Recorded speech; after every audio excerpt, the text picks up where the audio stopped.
Hi, welcome. My name is Charlotte. I love colorful and sparkly makeup, and I especially love playing around with my makeup in a way that doesn't center buying new things. I also like to make space to name capitalism as a force that can drive us to overconsume, in this case on makeup, despite our better intentions. If this sounds like something that's interesting to you, I would love it if you'd like this video, subscribe to my channel, and stick around for new videos. But all that said, my channel is still finding its identity. I'm quite new to YouTube. I've only had this account since August of this year. Basically, what I'm saying is I don't know if I am gonna project pan on this channel, but I am like keeping that on my radar, and I do have like a sort of plan to pan for 2024, at least in my own mind. So this video is gonna have two parts. I am gonna talk you through some products that are on my radar for panning next year, whether that's online or offline. I'm also going to talk you through a few projects that I will definitely be doing here on my channel. And on the subject of like figuring out where I am and where I'm going, I hope I don't look super dark in this footage. I have already attempted to film this video once and the lighting was so washed out. I'm still trying to figure out how to light at night because I am a night owl. So I hope I don't look super dark in this footage, but if I do, it's because I'm overcompensating for last time.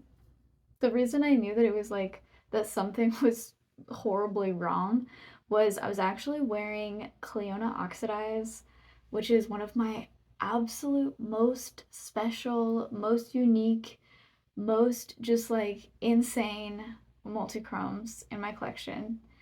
And it just looked like straight gray. Like it was so washed out in the footage. It looked like gray, like hard, flat gray. And I don't know, I just really hate that. I know like this is just a hobby for me and it's not like I'm trying not to be too much of a perfectionist about this, which you might guess if you're watching my content and like it seems totally hack. But I don't know, it does bother me when you put in time to something and the product just doesn't at all match the vision or the effort that you put in. Yeah, this is a free time endeavor for me, but I find that like when I film a video and it doesn't come out how I would like it to, it's almost more worth it to me to refilm it than it is to feel like I've wasted my time by creating something that didn't match my vision, if that makes sense. But this is why I'm a perfectionist and why I get so little done in my life. Because that does not just go for makeup or makeup content, like that applies to all kinds of professional and creative endeavors. And I don't know, maybe I need to learn how to move past it. But anyway, I'm refilming this video and yeah, and I'm gonna try and like just make the content itself a little bit more organized as well. So hopefully I'll be able to justify refilming it.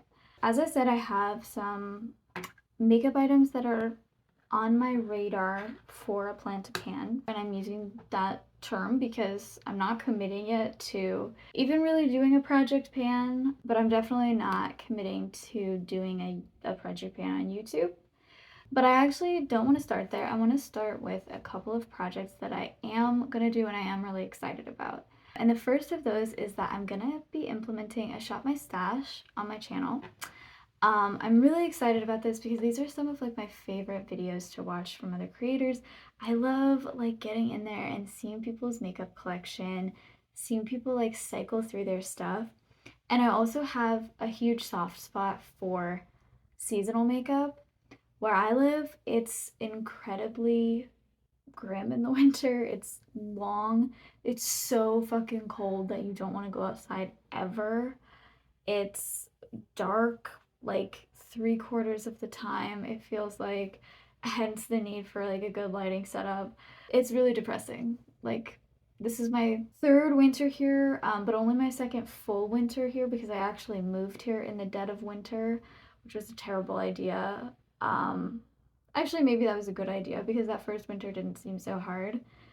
The last winter was really, really long, and It was kind of the first year that I started to really embrace seasonal makeup. And I think that that's really helpful. Like, that's really a good way to get through if that's what it takes for you. Like in the fall, I'm definitely not somebody who looks forward to the end of summer because I'm really just dreading the winter.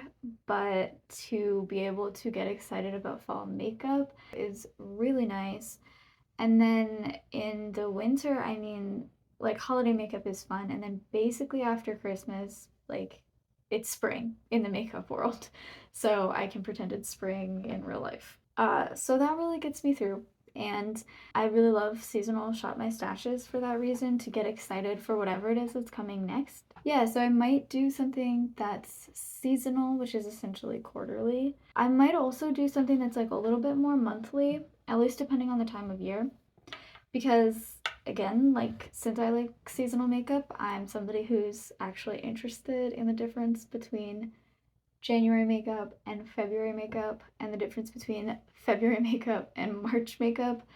I really love that shit. And so it's possible that I will try and update something like that on a monthly basis. But I'm also like trying not to be super married to one set plan or one set schedule, especially given that my channel is so new and I'm still trying to figure out, you know, what kind of content I like making, what kind of content does well with whatever small audience that I managed to gather, and what I have time for, of course, and what I have like the technical capacity to create. Now, the other project that I am excited about, and I was doing this offline last year, is the deck of panning project. I think that's so fun. It's like, if you don't know what that is, it's a gamified project pan where you choose items randomly based on a deck of cards. And there's like a game board that's updated monthly. It's so much fun, and it's like, I love anything gamified. Last year, because I did have a project pan going, you know, offline at the same time, I actually used deck of panning more as a shop my stash. Each month I would pick 5 new items.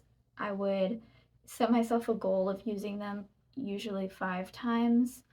And if I didn't end up finishing that within the month, I would just roll it over to the next month. And every month I would choose 5 new items, which is not how most people do it. Most of the time, people are trying to hit like panning goals, finishing items, or hitting pan, or whatever that may be.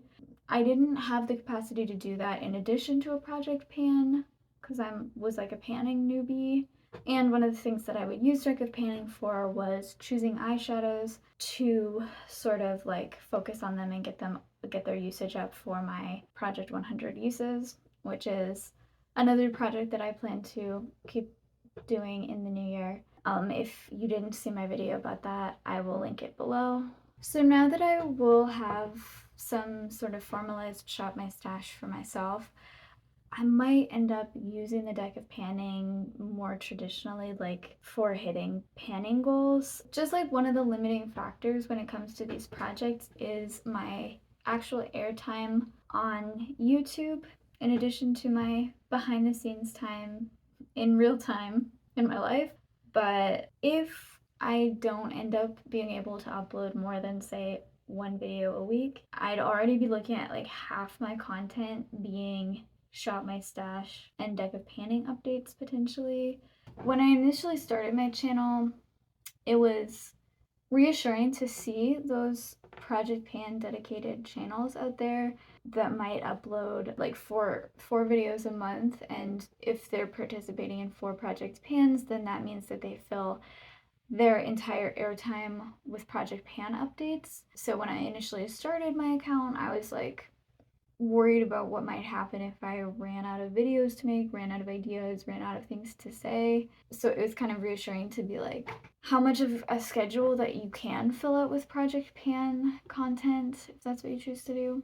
But on the other hand, I do have a lot of ideas for other kinds of content I'd like to make. I've really enjoyed doing BYOP videos. I want to do more palette duping videos. I would like to do some more commentary. And then I definitely do want to leave space for my channel to be sort of a diary of my own journey with makeup consumption. I'm planning on going on a no-buy at the beginning of next year, you know, stuff like that. And I would like to continue to update you about that here on my channel. So if I am going to continue making non-project pan content and potentially expand into types of videos I haven't made a ton of yet, then I don't know how much airtime I will end up being able to devote to these kinds of projects. And again, I know that that can evolve throughout the year depending on like the time of year, the bandwidth I have at that time. So I'm open to maybe some months having an update for every project and sometimes going a couple months without an update. Personally, I'm totally fine with that. So I hope you are too.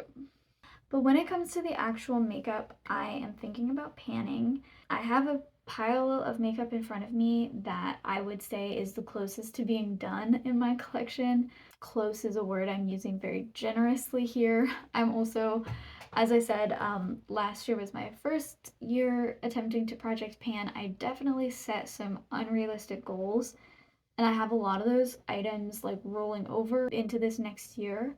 And I'm still not sure what realistic goals look like for different types of items. I did reach about half of my panning goals last year, so I have some data to go on. Most of my makeup is either really new or really old. As you guys know, I've bought a lot of new makeup since my no-buy. I've been filling out certain categories in my collection where I didn't maybe have anything before. And then I still have some older beloved products. I think I'm ready this year to let go of older products that I really don't like.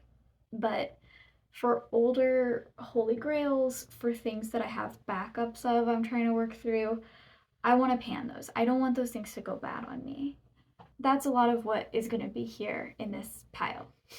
So to start out, I have two primers, and I'm not a huge primer person, but I do really enjoy the e.l.f. Putty Primer as an option for mattifying my skin without powder, because I really don't like the feeling of powder on my skin. So when I put this underneath my makeup, it gives me a more matte finish, sort of from below, if that makes sense. And I do also use this as an eyeshadow primer for certain cream shadows in my collection that sometimes like look crepey and textured. I find if I put this on my lids first, it actually gives me like that smoothed effect that, you know, it's supposed to give you. That only works under things with a certain texture, because otherwise a regular powder eyeshadow is probably just going to bunch up and stick to this. But for the Flower Beauty Desert and Jungle Lights palettes, this is awesome. I have a big dip in this. This is about 1 year's worth of use, and I think I'm about halfway to the pan. I feel like I could hit pan on this by the end of the year, just even from natural usage, so I think I'm gonna keep this on my radar and try and make that a goal. I also have this Power Grip Primer from e.l.f. This is the one with niacinamide. They kept having this as like a free gift with purchase on the e.l.f. website, which is awesome, by the way. There's a lot of free gifts and rewards and stuff. Great rewards program. But there were 2 times where this was the only thing from the gifts with purchase that I was interested in trying, and like, come on, I mean, you know me, you know at least that I'm on anti-consumerist beauty YouTube because I have a problem with over-consuming makeup. So did I say no to a second tube of this? No, I did not. I did not say no. So I have one of these in backup, and yet I'm not even sure how I feel about this. In the past, I've found that it's like increased the coverage of my makeup and increased the wear time. But I have also found at times it has caused pilling, and I've found sometimes it can cause my base to look too opaque to the point where it looks cakey, even when I'm just wearing a tinted moisturizer, which just should never happen. Like, a tinted moisturizer should never look cakey on your skin.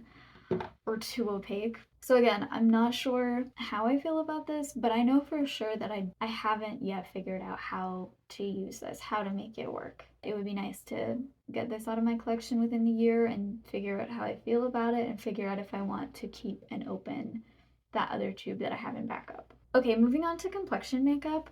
I have this tinted moisturizer from ColourPop. It's the Pretty Fresh tinted moisturizer. This is not technically a rollover from last year's project pan, but I did pan a whole other container of this last year. I used to just have backups on backups of this. It was my holy grail for a long time. It was just something that I repurchased and went through every time. I started to be a little bit less into it, but at that time I had 2 backups, so like what was I gonna do? So I panned one of them last year through my project pan. I mean, almost done is a stretch for this, but like I can see through this. It's getting thin. I still have a whole other tube of this in backup. And I don't hate it. Like, I like having it as an option. So once I get this out of my life, I will be fine having that backup open and in my collection and functioning as an option. But I don't want to have 2 of them. And for certain items in this pile, my desire to finish them is tied in part to a desire to purchase something new in that category. And I think that in the past, this has been a little bit successful in motivating myself to finish something, but also motivating myself to not buy the thing that I want because I'm like, oh, well, I have something else in that category. And I can, in a sense, like displace my desire for the new item onto this thing. It's almost like duping the vibes, I guess, through a project pan. It only goes so far, but but I have had success with that in the past, and it's also just true that like as long as I have certain things in my collection, I don't need another thing that's gonna fill that same role. So I think it's a good policy to at least try to stick to. And it's definitely not the case for every category, but when it comes to complexion makeup, there's a lot of specific products on my wish list in the complexion category. And I just know that if I bring them in, it's gonna take me ages to get through this. So after this bottle, I will be ready, I think, to purchase 1 or more of those. I actually got the Covergirl Skin Milk as my sort of reward replacement for finishing the previous bottle of this. So again, like I've had success with that model in the past. So I want to get this out of my collection for that reason. Same with this cream concealer. This is the CoverGirl Smoothers Concealer. I really like this. I use this under my eyes, like just in the corners of my eyes. It does not self-set and it creases too much for me to wear it all over the under eyes, but through using this concealer, I've actually found that that's my favorite way to wear concealer anyway. Like, I actually really like the luminous, creamy look I get from this right in the inner corners. And I have found that I prefer that to taking a different concealer and putting it all over my under eyes. I've been happy to have this, happy to use this. I'm not really in a hurry to get it out of my collection, except that I'm almost done. And again, I'm interested in some new complexion products. I feel like this has like similar vibes to something like the Salt New York Sneaky Balm because it's a cream, or the Glossier Stretch Concealer. Both of those are on my radar for potentially trying. But again, I'm going to try and get this out of my collection first. Okay, just while we're on that subject, this is the ColourPop Super Shock Highlighter in the shade Lunch Money. I also tried to pan this last year, and like I've expanded the pan a lot, but when I tell you, I wore this pretty much every day for most of the year. Like, I don't know, I've probably used this like 200 times or something in the past year, and there's still so much left. So this is a case of me just not knowing how long things last. Part of why I wanted to pan this was because I really want to get the Phytosurgence highlighter, and I figured I didn't need that in my collection as long as I have this thing. They will fill similar roles for sure. I don't really crave variety in highlighter, so I didn't really get bored of this. I think it It looks the same every time. It's pretty reliable. I like the way it looks. When I crave novelty, I will tend to shake up the way I apply it, whether that's a sponge or brush. That's really done the trick for me. Like, that was kind of all I needed. I don't hate this highlighter. Okay, I have one bronzer on my radar. I've also been trying to hit pan on this past year. This is the e.l.f. Putty Bronzer in the shade Tan Lines, and I don't think you can tell, but I actually can already see through this. It's just like there's little holes, like little pin pricks, basically the size of a brush bristle, that are poking through. So I technically have hit pan, but I really want to expand that pan, so I just kind of need a few more uses on this, but I feel like keeping it in my project pan so that I can like feel more excited when I do have like a visible pan in this. When it comes to blush, I have a few. This is the e.l.f. Putty Blush in this shade Tahiti. I have a big dip in this. Again, I would like to hit pan, and I think that's a pretty realistic goal for this. I also have this blush sticks from ColourPop in the shade Roosevelt, and this is what I have left of that. It's definitely a lot. I don't know. I wonder if I could finish this within a year. I really love this color, so I'm not in a rush to get this out of my collection, except that this is now, I got this in 2020. It's about to turn 4 years old in my collection, and it's a cream blush. So I really don't want this to go bad on me because I do really love it. And this was the first blush I ever owned. This has a very special place in my heart. This is completely pie in the sky. I've had this for 3 months probably. This is a powder blush. It's called Watermelon. It's from e.l.f. And I don't know. I just started using powder blush. I just accumulated like a bunch all in one go. I got a bunch of drugstore powder blushes after my no-buy ended this past year. So it's completely unrealistic to hit pan in a powder blush, but I feel like just for some reason it would be awesome to have pan in a powder blush in my collection. This is sort of what I'm saying, where like my collection is either really old or it's like really new and nowhere close to pan. But if I were gonna hit pan in a powder blush, it would be this one, just because this shade is so easy for me to wear. It's very like subtle and light and neutral. It goes with any look. We'll see. Like, who knows? I'm basically putting it in this video in case I hit pan on it this year, and then I can say that I panned it. Alright, this is another blush, except that it's really lipstick, but this is the shade Layover from ColourPop. I'm so close to being done with this.